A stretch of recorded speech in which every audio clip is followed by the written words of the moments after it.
The Tennis Gambling Podcast on the Sports Gambling Podcast Network is brought to you by Onyx Fantasy. Sign up with the promo code SGPN to claim your first-time deposit offer of $2 bonus cash on Onyx Fantasy, promo code SGPN. We're also brought to you by Rhythm. Rhythm's college football and NFL picks and projections are now live. Claim your 7-day free trial today by going to sportsgamblers.com, rhythmsportsgamblers.com/RITHMM. And welcome, everybody, to the Tennis Gambling Podcast here on the Sports Gambling Podcast Network. It is currently Thursday morning, roughly midnight Eastern Time on August 8th. I'm your host, always, Scott Reichel, once again going solo for this pod. Should be a fun episode because it is time to get into the second round of Montreal. So we're going to preview not all the matches, but a decent amount of them for the upcoming schedule for tennis. Before we get into any of that, though, I want to remind you once again to like and subscribe on YouTube. Also, reminder, don't forget to check out the podcast on Spotify or Apple if you are not actually listening to it on YouTube. We have audio only if you want to find it there, and you can still leave some feedback, so leave a rating or review, or leave once again, a like, comment, and subscribe to the podcast if you do like the show. Plus, a reminder, check out the SGPN merch store. We have a lot of great Tennis Gambling Podcast merch. We have shirts, sweatshirts, and mugs, all high quality, all very affordable. Recommend you getting yourself something there. And a reminder that we have other shows on the network, not just this show. And the featured show for the week's actually the Monthly Strip Show, the Sports Gambling Podcast, which did launch the 32 NFL team previews, and you are looking at a bonus. Each team preview episode does contain a code word. If you submit the 32 code word phrase, you can be the lucky winner who gets a $500 NFL Circa future bet. Subscribe to get your podcast, and a reminder to download the SGPN app. So before we get into any of the actual preview of the second round matches, I have to recap what happened in the first round. Starting off with the Lock and Dog picks. Overall, solid episode for us, an undefeated episode, but not a sweep, as one of our plays did get voided.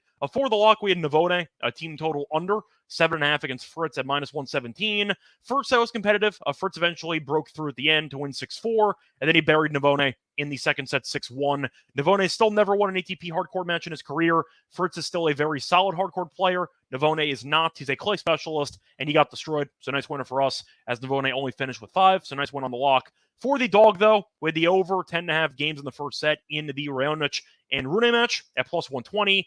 And it was pretty much a late news announcement, but Raonic ended up withdrawing from the event with, I believe, a shoulder issue. That was announced maybe 10 minutes before the match was supposed to start. So really no word on Raonic's injury until it was right around time of the match. And then Agut took his place and ended up losing in 3 sets to Rune anyway. So point is, Raonic ended up getting injured again, and as a result, we ended up having the play voided. So not the end of the world there. Got a refund, but did end up winning the Lock. So it could be worse, but hopefully we'll end up getting a sweep here in the Thursday card. And a reminder that Raonic has had a great career, but it's still a shame how injured he is and how often he misses time. Miss watching him play, and we saw him play a little bit on grass. It was an entertaining time. Saw him in the Olympics. He went to 3 sets against Kempfer in a fun match there, but he can't stay healthy. Kind of the story of his career, and that's kind of why it's very sad when you retell his actual story for his tennis career.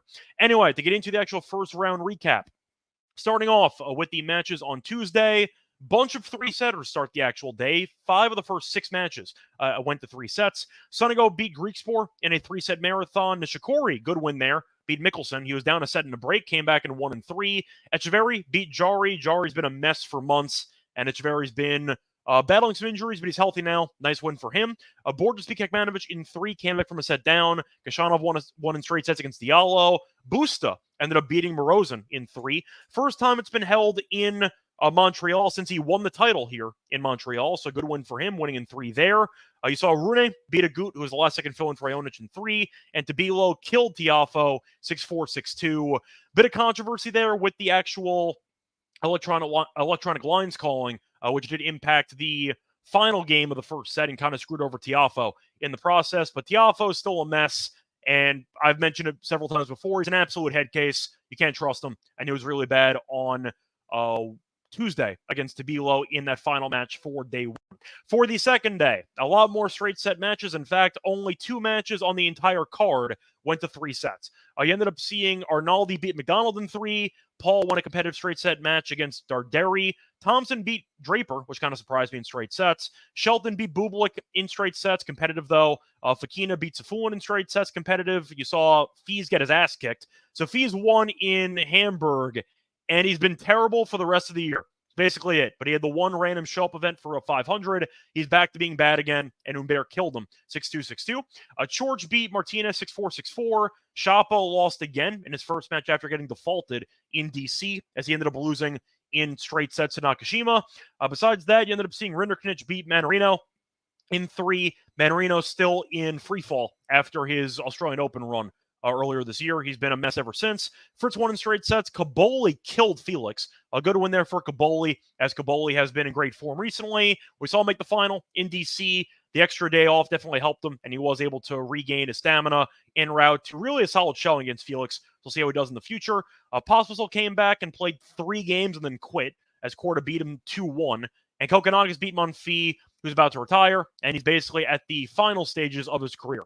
Besides that, the other news that's worth talking about outside of Montreal, Nadal officially announced that he will be missing the U.S. Open. So I'm not sure if he's going to come back next year or not. Maybe one more go-around, but he played in the Olympics in singles and doubles, did not get a medal, and then he now announced he will be skipping the final Grand Slam of the season. So who knows if Nadal is going to come back or not? My guess is he will for maybe one more go-around, but if he retired, the last match you might have seen him in singles was getting destroyed by Djokovic in the Olympics. So we'll see what happens, but Nadal announced he will not be there for the U.S. Open, which is unfortunate, but I have to mention it because it's pretty important.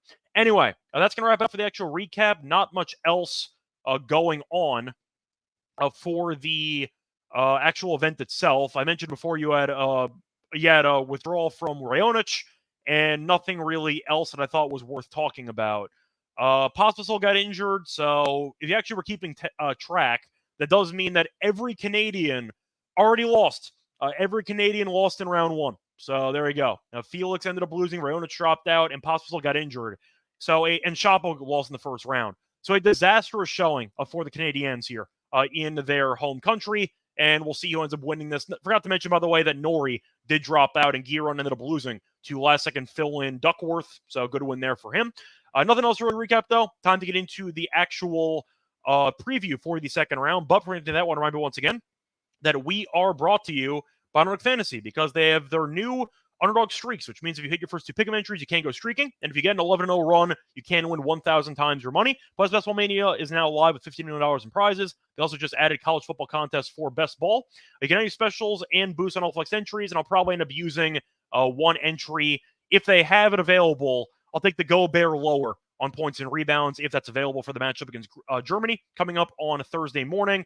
Sign up with the promo code SGPN to claim your special pick and first time deposit offer of $1 bonus cash on Fantasy. Promo code SGPN. We're also brought to you by Game Time. Game Time is definitely a great place to find your tickets because they are now an authorized ticket marketplace of the MLB, which makes getting tickets easier and even faster. They also have prices on the Game Time app going down closer to game time, which is very important. And you can get a lot of great killer last-minute deals, all in prices of use from receipt and their lowest price guarantee. Game Time does take the guesswork out of buying MLB tickets. My favorite feature is the image of seat views because it's very useful. And if you are looking at a situation where you have maybe thought about buying a pair of tickets before, and then you ended up buying them, you went to the game and you realized that your view is obstructed, and you wasted money on tickets that were really in a bad location. And now you can change that because you can get a preview of the seats and the view you would be getting before you spend your money, which is a great feature. Take the guesswork out of buying tickets Game Time. Download the app, create an account, and use code SGPN. So on offer for purchase. Again, terms apply, create an account. Redeem code SGPN. For $10 off, download the Game Time app today. Last minute tickets, lowest price, guaranteed. Welcome back, everyone, to the Tennis Gambling Podcast. Just finished recapping the first round. Time to get into the second round of the event. So once again, a reminder, not going to cover every match on the card, but we are going to cover a decent amount of them. Going through the first match that caught my eye, going to be the first match, actually, between Humbert and Borges. For this one, Humbert is a decent favorite here, as Humbert is around minus 277. Borges is around plus 232. For the spread here, minus 3.5 for Humbert, plus 3.5 for Borges, and the over-under for games is set at 22.5. Now, for this matchup, Humbert's up 1-0 in the head-to-head. They faced off in an outdoor match in Spain 2 years ago, and Humbert did win in straight sets. Was competitive, though, 7-6, 6-4. Humbert looked really good in the first round against Fils, but he has been kind of up and down lately. Looking at Borges, though, he's been fine. That was pretty good in the clay season, won a title, his first ever ATP title. Then he lost immediately to Navone in the Olympics, and then ended up winning in the first round to Kekmanovic. For this one, I think I'm going to lean to Humbert to win, but 277 is not a price I'm really interested in. I'm going to lean to the dog, actually, based on the price. I'm going to lean to the over at 22.5 games. I mentioned before the first matchup between them did go over. I think that Borges can win a set here. Maybe he'll end up forcing a break or Humbert, I think, is going to win, but I can see a world where it ends up getting broken a couple times. He ends up dropping a set. So I am going to go with the dog here. I think Borges has been solid recently. Humbert's been fine. Give me Humbert winning, but a competitive matchup here. I am going to go with the over in this one. Slight lean to the dog plus the games. I think 3.5 might be a few too many. Moving on to the next match on the slate. You have Medvedev taking on Fokina. For this one, Medvedev's a decent favorite as he is expected to win, but the question is, will he win on the actual set spread, or will he actually end up dropping a set? He's minus 520, and you're looking at Fokina at around plus 400. For the game spread, minus 4.5 for Medvedev, plus 4.5 for Fokina. Over-under in games is set at 21.5. Medvedev in straight sets, though, is around minus 165. I think he's going to win in straight sets. Just simply put, I think you're looking at a spot where Fokina is really not in a good spot to beat Medvedev, because we know that stylistically he's a head case, and he's definitely a guy that is very prone to unforced errors and to mental lapses. And Medvedev's the opposite. Medvedev will keep the ball in play as much as possible, and I just think that the unforced error count and the poor shot selection will be an issue for Fokina in this matchup. Now, they faced off 4 times. Medvedev is 4-0. The last 2 meetings were in straight sets on hard court face-off this year, actually. Earlier, I believe, in Rotterdam. No, it was in Dubai. Face-off in Dubai, and Medvedev won 6-2, 6-3. The only meeting this year, face-off last year in Indian Wells, and Medvedev won 6-3, 6-3, 7-5. So I think maybe you get a competitive set, but I think that Medvedev's going to win in straight sets. Fokina's got talent, but we know that you can't trust him. And I think if Medvedev ends up breaking and going up early, Fokina might roll over. We've seen it before. So give me Medvedev to win in straight sets at around minus 165. Moving on to the next matchup. You're going to look at a matchup between Nishikori and Tsitsipas, which should be pretty fun. For this one, Tsitsipas is obviously a big favorite, and you're looking at the price being around minus 550. Nishikori is around plus 425. For the game spread, minus 4.5 for Tsitsipas, plus 4.5 for Nishikori. And for the set spread, minus 1.5 sets around minus 155. Nishikori to win a set is around plus 125. The over 2.5 sets, by the way, is plus 170. So they've had 2 career head-to-head meetings, of course, dated. Last meeting was in Miami. Tsitsipas won in 3. Faced off in Tokyo in 2018. Nishikori did win in straight sets. So Nishikori ended up winning the first round match against Mickelson, and that was on the 6th. So actually has a day off, which is pretty important because Nishikori I would probably fade if he was on a back-to-back. Tsitsipas has not played since his choke job against Djokovic in the second set of the Olympics. Now he's back, and we'll see how he does in this matchup. I think I have to lean to Tsitsipas. I understand that Nishikori looked good against Mickelson.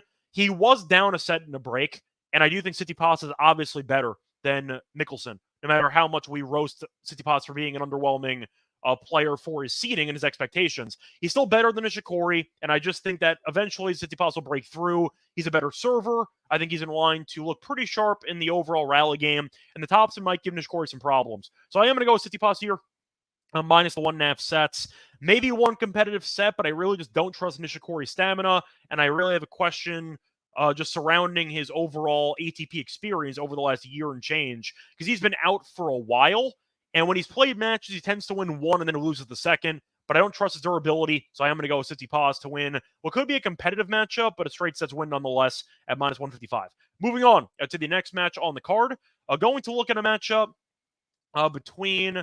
Where do I want to go for this one? We'll go to Thompson against Zverev taking place, and Zverev's a decent favorite here. He's around minus 455. For this one, Thompson is around about, plus 297, give or take. I found Zverev at minus 377, though, if you want to shop around. The game spread here, minus 3.5 for Zverev, plus 3.5 for Thompson for the over-under 22.5 games.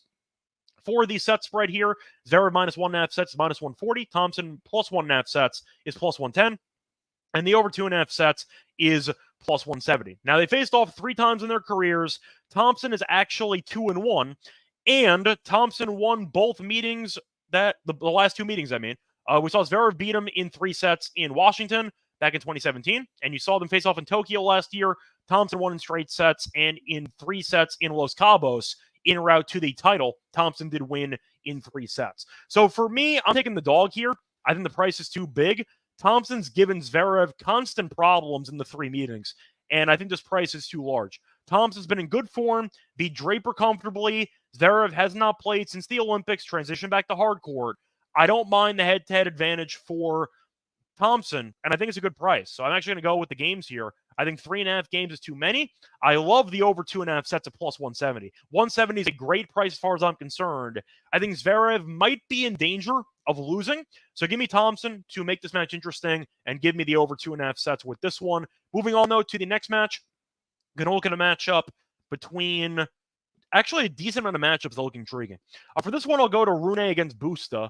For this one, you have Rune as a decent favorite, as Rune is around minus 340. You have Busta at around plus 270. For the game spread, minus 3.5 for Rune, plus 3.5 for Busta. For the over-under 22.5 games, slight juice to the under. For the set spread here, minus 1.5 for Rune, plus 1.5 for Busta. And the over 2.5 sets is plus 165. So for this one, I think Rune is, of course, in a decent spot against Busta, who played a 3-set marathon in the first round. But I have to mention that they faced off, or I should say Busta played on Tuesday, so he had a day off in between, which is pretty useful, kind of like what happened with Nishikori. Now, I will point out that Busta is actually 3-0 lifetime against Rune. Now, 2 meetings were on, one was on hard court, one was on grass, and the other meeting was on hard court. The last meeting was actually here in Montreal. Busta won in the straight sets, only dropping 3 games in route to the title, but he looked great, and he ended up beating him on this exact court 2 years ago in straight sets. Face off on grass in 2022, he won in straight sets in Halle. Face off in Metz in 2021, and Busta did win in 3. Rune really did not look great in the first round against Agut, where he won the first set comfortably, and based on the spot, he should have buried Agut. Agut had to play about 3 hours, or I should say he played a 3-set marathon against Kokkinakis in qualifying earlier that day. He lost. They called him up a couple hours later to fill in for Raonic. So he had to play 3 sets of competitive tennis against Kokkinakis, then had to come back to face off against Rune, and Rune still didn't look good as he dropped the middle set pretty comfortably. So for me, I'm actually going to go with the dog here. Give me Busta. Rune is a guy I really don't trust, and I feel like he's not been in good form for the last couple of months. Give me Busta to keep it interesting. I think that the over 2.5 sets is a very solid line here at plus 165. Busta to win a set at minus 110 is appealing. Rune, though, we know it can be a head case. We know that he can drop sets to anybody. We saw it to Agut in the first round. Give me Busta to maybe get the job done here. And I think the actual money line price is interesting at plus 271. Give me Busta to make this match a war for Rune, and I think that there's value on the dog because of it. So give me the over and give me Busta in this one. Moving on to the next matchup. Looking at a matchup between, for this one, we'll go with Sonego and Tabilo, actually. Tabilo looked good in the first round. Sonego had a marathon but beat Griekspoor in 3. Tabilo, those minus 170. Sonego's plus 150. Game spread minus 1.5 for Tabilo, plus 1.5 for Sonego. The over is around 23.5. For this one, I think Sonego can keep it interesting. I thought Tabilo was good. Right, Tiafoe, though, was awful, and he was double faulting left and right. The only head-to-head meeting was 2 years ago. Sonego won in straight sets. I think Sonego's actually live here. I think Tabilo is a solid player, but I think Sonego is starting to play better tennis over the last couple of weeks. We saw in Umag, for example, he won a couple rounds and lost to Sarundalo, who won the title, but that went to a final set breaker. Yes, that was on clay, but the point is he has been playing a bit better recently, and I think that Tabilo is in line to win it, but I think you're looking at a competitive matchup here.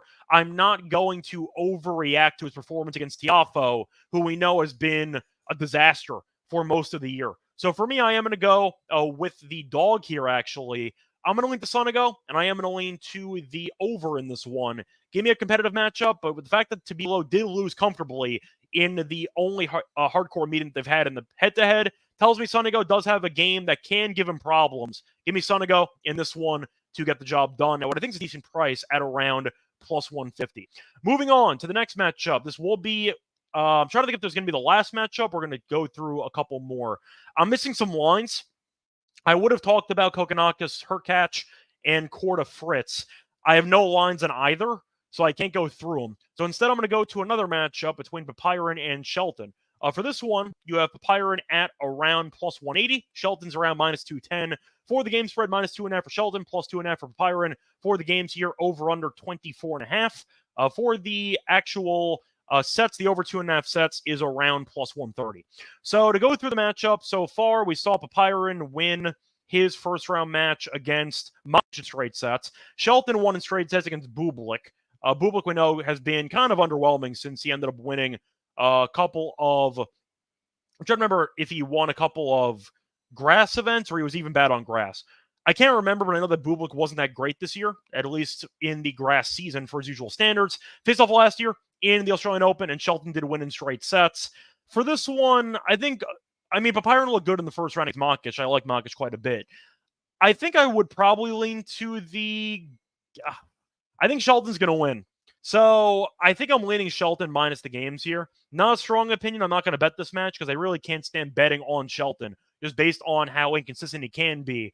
I think he's starting to get back into form a bit for the hard court season. We kind of see him pick up his game at this part of the year pretty much every year. So I think he's going to look sharp here. I'll lean to Shelton. Not really a strong opinion. I don't mind the tie break in this matchup. I can see a breaker here, but I am going to lean to Shelton in this one. Nothing else to really cover. I'm missing lines in a lot of matches here.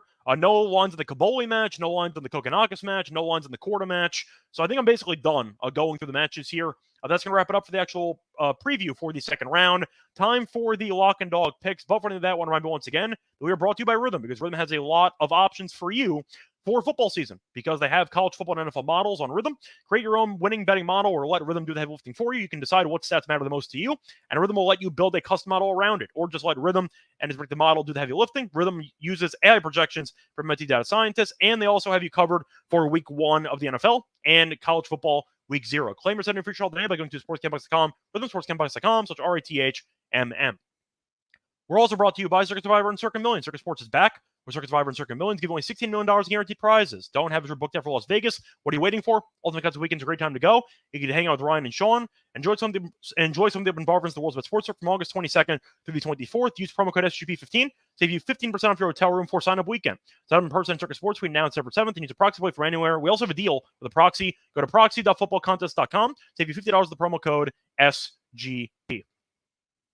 Welcome back, everyone, to the Tennis Gambling Podcast. Just finished going through the second round of Montreal. Time for the lock and dog picks. For the lock, I am going to go back to a matchup that I mentioned before. It's going to be a bit juicy, but I like it quite a bit. Matchup between Fokina and Medvedev. Give Medvedev in straight sets at minus 158 on FanDuel. Covering is what we are going to go with Medvedev in this one. First reason, I mentioned it before, but Medvedev's a really bad matchup for Fokina because of his bad tennis IQ. Fokina, we know, can self-destruct quickly, and he gets impatient in some rallies, and Medvedev's very good at getting the drop shots. The issue I have with Fokina, I just think eventually he's going to self-destruct in these longer rallies, and the longer they're on court, the more likely Fokina is to roll over when things get bad. So I think that Medvedev will eventually outlast Fokina. Maybe he'll get a competitive first set. I expect Fokina to struggle to break through the brick wall that is Medvedev. I think eventually he'll win this one. Medvedev, though, is a very solid player on these courts. He is a former champion, and he also is a former finalist in separate years. So he's made good runs here in the past. He's very comfortable here in Canada, and I think he'll be able to look sharp against Fokina in this one. Plus, Medvedev's 4-0 in the head-to-head, and you are looking at him winning each of the last 2 meetings on hard court in straight sets, including the only meeting this year on hard court, which was in Dubai. So based on the head-to-head, I'd say success that he's had, and the overall, I'd say matchup stylistically, it's a bad draw for Fokina. Give me Medvedev in straight sets at minus 158 as my lock. For my dog, I'm going to go to a matchup that I did not talk about, actually, for the second round. I saved it for the dog play. Going to the Arnaldi and Khachanov match. Give me the over. 2.5 sets at plus 130. Thought about Arnaldi money line. I don't hate it. It was plus 147. But he's not been great lately either, Arnaldi. Both guys have been pretty underwhelming recently. Arnaldi 1-3 against McDonald's. Khachanov won in straight sets against I'm drawing a blank on what his name is. What the hell was his name? Canadian guy. He was mostly a qualifier. I'm trying to remember, or mostly a challenger level guy. I'm drawing a blank on his name. Diallo, I think. I think his name's Diallo. I'm going to have to pull that up. Point is not very good. So Khachanov looked pretty good. It was Diallo in the first round. 6-4, 6-4, but before that, he lost to Hong in straight sets. He was pretty bad on grass. He has not played many matches recently. Arnaldi's dangerous, and he tends to drop sets. To go through the path, though, or I should say to go through the history with these two guys recently, Arnaldi has lost at least one set in 8 of his last 9 matches, so he tends to go deep, or at least tends to no-show one set. Khachanov's been the same. Khachanov dropped at least one set in 6 of the last 7. So with both guys dropping sets all the time, I see a very close matchup between two guys that are not exactly in the best form right now.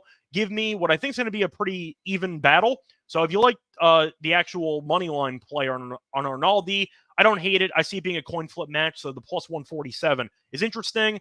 but I'm going to play it safe. Give me the over. Give me a marathon, and as a result, I am going to take the over 2.5 sets. So once again, my plays for the episode for the second round, the lock's going to be on Medvedev minus 1.5 sets, or Medvedev 2-0 at minus 158, and my dog will be on Arnaldi and Kashanov over 2.5 sets at plus 130. That's going to wrap it up. A reminder back once again for the third round of Montreal in about a day or so. Until then, find me on Twitter at Reichel Radio. Find me on the NBA show. We just had an Olympics episode for the semifinals. Check that out with Lante and I, also on the MLB show. And until next time, good luck to all of you and all of your bets. Bye, everyone.